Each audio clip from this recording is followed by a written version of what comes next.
সবাইকে স্বাগত জানাচ্ছি। আমি ফিরোজ তোহার। শুরুতেই সংবাদ শিরোনাম। বাংলাদেশের সর্বশেষ গুরুত্বপূর্ণ আপডেট সংবাদে আপনাকে স্বাগত। শুরুতে সংবাদ শিরোনাম, পরে বিস্তারিত। শুরুতেই জানিয়ে দিব, পোশাক খাতের অস্থিরতায় প্রতিবেশী দেশের ইন্ধন রয়েছে। শ্রম এবং কর্মসংস্থান সচিব এইচ.এম. শফিকুজ্জামান বলেছেন, বিগত সময়ে ব্যবসায়ী সংগঠনগুলো রাজনৈতিক স্বার্থে ব্যবহৃত হয়েছে। এসব সংগঠনে গণতান্ত্রিক চর্চা ছিল না, সিলেকশনের মাধ্যমে নেতৃত্ব নির্ধারণ করা হয়েছিল। ব্যবসায়ীরা এমপি মন্ত্রী হলে স্বার্থের দ্বন্দ্ব তৈরি হয়। বর্তমানে বাংলাদেশের পোশাক খাতে অস্থিরতায় প্রতিবেশী দেশ ভারতের ইন্ধন রয়েছে। এরপর জানিয়ে দিব, ভারতের পররাষ্ট্রমন্ত্রী এস জয়শঙ্কর এবং বাংলাদেশের অন্তর্বর্তীকালীন সরকারের প্রধান উপদেষ্টা ডক্টর মোহাম্মদ ইউনুস বৈঠক করবেন বলে জানিয়েছেন বাংলাদেশের পররাষ্ট্র উপদেষ্টা তৌহিদ হোসেন। জানিয়ে দিব, রাজশাহীতে আওয়ামী লীগের 2 নেতা গ্রেপ্তার। রাজশাহী 6 আসনের সাবেক সংসদ সদস্য রায়হানুল হক এবং মোহনপুর উপজেলা আওয়ামী লীগের সভাপতি আব্দুস সালামকে গ্রেপ্তার করেছে পুলিশ। আর শনিবার 21শে সেপ্টেম্বর সকাল 11:30টার দিকে চারঘাট বাজার থেকে রায়হানুল হককে গ্রেপ্তার করা হয়। চারঘাট মডেল থানার ভারপ্রাপ্ত কর্মকর্তা ওসি আফজাল হোসেন জানান, রায়হানুলের বিরুদ্ধে পুটিয়া থানায় একটি হত্যা মামলা রয়েছে। এই মামলায় তাকে গ্রেপ্তার করা হয়েছে। এবারে জানাবো, কম শুল্কে আমদানি হলেও পেঁয়াজের দাম কমেনি হিলি বন্দরে। দিনাজপুরের হাকিমপুর উপজেলা হিলি স্থলবন্দর দিয়ে ভারত থেকে পেঁয়াজ আমদানি অব্যাহত রয়েছে। গত 2 দিনের তুলনায় পেঁয়াজ আমদানি বৃদ্ধি পেয়েছে। প্রতিদিন 10 থেকে 15 ট্রাক পেঁয়াজ আমদানি করা হচ্ছে স্থলবন্দর দিয়ে। এসব পেঁয়াজ নতুন শুল্ক 20% দিয়েই আমদানি করা হচ্ছে। তবুও কমেনি পেঁয়াজের দাম, বরং আগের চেয়ে বৃদ্ধি পেয়েছে। ফলে বিপাকে পড়েছেন সাধারণ ব্যবসায়ীরা। এদিকে দেশের গণতন্ত্র প্রতিষ্ঠা হোক আওয়ামী লীগ কখনোই চায়নি, অভিযোগ করলেন শিমুল বিশ্বাস। বিএনপি চেয়ারপারসনের বিশেষ সহকারী এবং শ্রমিক দলের সমন্বয়ক অ্যাডভোকেট শামসুর রহমান শিমুল বিশ্বাস বলেছেন, আওয়ামী লীগ এবং এই দলটি গণতন্ত্র কখনোই একসঙ্গে চায় না। তারা সবসময় ভারতের দাসে পরিণত হয়েছে। এবং সর্বশেষ জানিয়ে দিব, শ্রীলঙ্কায় প্রেসিডেন্ট নির্বাচনের ভোট গণনা শুরু। শ্রীলঙ্কার নির্বাচনে ভোটাভুটি বন্ধ হওয়ার পর গণনা শুরু হয়েছে ভোট। স্থানীয় সময় বিকাল 5:30টায় পোস্টাল ভোটের মাধ্যমে গণনা শুরু হয়েছিল। তবে রবিবার সকালে আগে ফলাফল স্পষ্ট হওয়ার সম্ভাবনা নেই। বিবিসি শনিবার এক প্রতিবেদনে সব তথ্য জানিয়েছে। 2022 সালে গণবিক্ষোভে দেশটির প্রেসিডেন্টকে অপসারণের পর থেকে ভোটাররা প্রথমবারের মতো একজন নতুন রাষ্ট্রপতি নির্বাচন করেছেন। শনিবার এই ভোটে ব্যাপকভাবে দেশের অর্থনৈতিক সংস্কারের উপর একটি গণভোট হিসেবে দেখা হচ্ছে। এই নির্বাচনে শ্রীলঙ্কার তার ইতিহাসে সবচেয়ে খারাপ আর্থিক সংকট থেকে পুনরুদ্ধারের পথে নিয়ে যেতে পারে। তবে অনেক মানুষ এখনও উচ্চ কর, ভর্তুকি এবং কল্যাণমূলক সহায়তার কাটাছেঁড়ার কারণে জীবিকা নির্বাহে সংগ্রাম করছেন। বিশ্লেষকেরা বলছেন, এই নির্বাচনে ভোটারদের জন্য অর্থনৈতিক উদ্বেগের কেন্দ্রবিন্দুতে রয়েছে এবং সহযোগিতা হবে অত্যন্ত প্রতিদ্বন্দ্বিতাপূর্ণ। প্রিয় দর্শক, এতক্ষণ শুনছিলেন সংবাদ শিরোনাম, এবারে বিস্তারিত। তবে তার আগে বন্ধুরা, অনুরোধ থাকবে এই সংবাদটিতে একটি লাইক দিন। এই চ্যানেলে আপনি নতুন হয়ে থাকলে আমাদের সংবাদটি দেখতে দেখতে চ্যানেলটি সাবস্ক্রাইব করে রাখুন। কমেন্ট করে আপনার মূল্যবান মতামত জানিয়ে দিন বন্ধুরা, আপনি বিশ্বের কোন দেশ থেকে বা বাংলাদেশের কোন স্থান থেকে আমাদের সংবাদটি দেখছেন এবং শুনছেন। এবারে বিস্তারিত। পোশাক খাতের অস্থিরতায় প্রতিবেশী দেশের ইন্ধন রয়েছে। শ্রম এবং কর্মসংস্থান সচিব এইচ.এম. শফিকুজ্জামান বলেছেন, বিগত সময়ে ব্যবসায়ী সংগঠনগুলো রাজনৈতিক স্বার্থে ব্যবহৃত হয়েছে। এসব সংগঠনকে গণতান্ত্রিক চর্চা ছিল না, সিলেকশনের মাধ্যমে নেতৃত্ব নির্ধারণ করা হয়েছিল।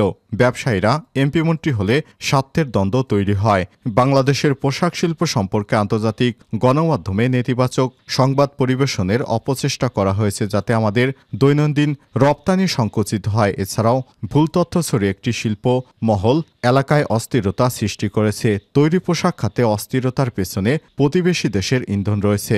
আজ 21শে সেপ্টেম্বর এফডিসিতে শ্রম অধিকার এবং পোশাক খাতে অস্থিরতা নিয়ে ডিবেট ফর ডেমোক্রেসি আয়োজিত ছায়া সংসদের প্রধান অতিথির বক্তব্যে শ্রম এবং কর্মসংস্থান সচিব এসব কথা বলেন। অনুষ্ঠানে সভাপতিত্ব করেন debate for democracy chairman Hasan Ahmed Chowdhury Kiran. HM. Shafiquzzaman বলেন, পোশাক শিল্প খাতে অস্থিরতা দীর্ঘায়িত হলে ক্রয়াদেশ অন্য দেশে চলে যেতে পারে। সে কারণে ষড়যন্ত্রকারীরা এদেশের পোশাক শিল্পের বিশৃঙ্খলা তৈরির অপচেষ্টা করছে। তবে সরকারের যথাযথ উদ্যোগে অসন্তোষ অনেক অংশ দূর হয়ে গেছে। আলহামদুলিল্লাহ, আগামীতে কোনো অসন্তোষ আর থাকবে না। একই দেশে দুই ধরনের শ্রম আইন থাকতে পারে না। ইপিজেডের শ্রমিক সংগঠন চালুর বিষয়টি সরকারের বিবেচনাধীন রয়েছে। এ বিষয়ে মালিকপক্ষ অন্য অংশীজনের সঙ্গে আলোচনার উদ্যোগ নেওয়া হবে। তিনি বলেন, গত 15 বছরে শ্রমিক কল্যাণ তহবিল নিয়ম মেনে পরিচালিত হয়নি। এই তহবিলের টাকা এমন কিছু ব্যাংকে রাখা হয়েছে যেসব ব্যাংক এখনও ঝুঁকিপূর্ণ অবস্থায় রয়েছে। এই তহবিলে 1000 কোটি টাকা রয়েছে। বর্তমান সরকার এই তহবিল পরিচালনায় সর্বোচ্চ স্বচ্ছতা এবং জবাবদিহিতা নিশ্চিত করবে। সভাপতির বক্তব্যে debate for democracy chairman Hasan Ahmed Chowdhury Kiran বলেছেন, আমরা শ্রমিক ন্যায্য দাবিকে সমর্থন করি। শ্রমিকদের বেতন বৈষম্য সহ সুযোগ সুবিধা থেকে বঞ্চিত করাকে কোনোভাবেই গ্রহণ করি না। তবে শ্রমিকদের অযৌক্তিক দাবি দেওয়ার নামে বিক্ষোভ আমরা কোনোভাবেই সমর্থন করি না। জয়শঙ্করের সঙ্গে বৈঠক করবেন পররাষ্ট্র উপদেষ্টা। যুক্তরাষ্ট্রের নিউ ইয়র্কে জাতিসংঘের সাধারণ অধিবেশনের ফাঁকে অন্তর্বর্তীকালীন সরকারের প্রধান উপদেষ্টা ড মোহাম্মদ ইউনূসের সঙ্গে নিউ ইয়র্কে ভারতের প্রধানমন্ত্রী নরেন্দ্র মোদীর দেখা হচ্ছে না। তবে সেখানকার পররাষ্ট্র উপদেষ্টা তৌহিদ হোসেনের সঙ্গে ভারতের পররাষ্ট্রমন্ত্রী এস জয়শঙ্করের দ্বিপক্ষীয় বৈঠক হবে। আর শনিবার 21শে সেপ্টেম্বর দুপুরে পররাষ্ট্র মন্ত্রণালয়ের এক সংবাদ সম্মেলনে পররাষ্ট্র উপদেষ্টা এসব কথা বলেন। সাধারণ পরিষদ অধিবেশনে প্রধান উপদেষ্টা ড মোহাম্মদ ইউনূসের যোগদান উপলক্ষে এই সংবাদ সম্মেলনের আয়োজন করা হয়। ওই অধিবেশনে যোগ দিতে ড ইউনূস আগামীকাল সোমবার 22শে সেপ্টেম্বর নিউ ইয়র্ক যাচ্ছেন। এ সময় ভারতের পররাষ্ট্রমন্ত্রীর সঙ্গে তার দ্বিপক্ষীয় আলোচনার বিষয় জানতে চাইলে পররাষ্ট্রমন্ত্রীর উপদেষ্টা বলেন, এস জয়শঙ্করের সঙ্গে আমার দেখার বিষয়টি প্রায় নিশ্চিত। ভারতের সঙ্গে আমাদের সম্পর্কে যে এক ধরনের টানাপোড়েন চলছে এটা স্বীকার করতে হবে। সমস্যার সমাধান করতে হলে সমস্যার অস্তিত্ব অস্বীকার করলে চলবে না। এ সময় আরও তিনি বলেন, আমরা অবশ্যই টানাপোড়েন দূর করার চেষ্টা করব এবং ওয়ার্কিং রিলেশন অর্থাৎ কাজের সম্পর্ক যেন হয় সে বিষয়ে আমরা সচেষ্ট থাকব। এর আগে নিউ ইয়র্কে প্রধান উপদেষ্টার সঙ্গে ভারতের প্রধানমন্ত্রীর দেখা হচ্ছে কিনা জানতে চাইলে পররাষ্ট্র উপদেষ্টা বলেন, ওনাদের দুইজনের নিউ ইয়র্কে উপস্থিতির একসঙ্গে হচ্ছে না। নরেন্দ্র মোদী একটু আগে যাবেন, উনি আগে চলে আসবেন। এ কারণে বাংলাদেশের অন্তর্বর্তীকালীন সরকারের প্রধান উপদেষ্টা প্রফেসর ড মোহাম্মদ ইউনূসের সঙ্গে নরেন্দ্র মোদীর দেখা হচ্ছে না। রাজশাহীতে আওয়ামী লীগের দুই নেতা গ্রেপ্তার। রাজশাহী ৬ আসনের সাবেক সংসদ সদস্য রায়হানুল হক এবং মোহনপুর উপজেলা আওয়ামী লীগের সভাপতি আব্দুস সালামকে গ্রেপ্তার করেছে পুলিশ। শনিবার ২১শে সেপ্টেম্বর সকাল 11:30টায় চারঘাট বাজার থেকে রায়হানুল হককে গ্রেপ্তার করা হয়। চারঘাট মডেল থানার ভারপ্রাপ্ত কর্মকর্তা ওসি আফজাল হোসেন জানিয়েছেন, রায়হানুলের বিরুদ্ধে পুঠিয়া থানায় একটি হত্যা মামলা দায়ের করা হয়েছে। সেই মামলায় তাকে গ্রেপ্তার করা হয়েছে। এর আগে রাজশাহী মহানগরীর উপশহর নিউ মার্কেট এলাকা থেকে মোহনপুর উপজেলা আওয়ামী লীগের সভাপতি এবং উপজেলা পরিষদের সাবেক চেয়ারম্যান অ্যাডভোকেট আব্দুস সালামকে গ্রেপ্তার করে মোহনপুর থানা পুলিশ। শুক্রবার ২০ সেপ্টেম্বর রাত ৯টার দিকে তাকে গ্রেপ্তার করা হয়। মোহনপুর থানার ভারপ্রাপ্ত কর্মকর্তা ওসি আব্দুল হান্নান বিষয়টি নিশ্চিত করে বলেছেন, আওয়ামী লীগ নেতা আব্দুস সালামের বিরুদ্ধে নাশকতা সহ বিভিন্ন অপরাধে মামলা দায়ের করা হয়েছে। সে মামলায় তাকে গ্রেপ্তার করা হয়েছে।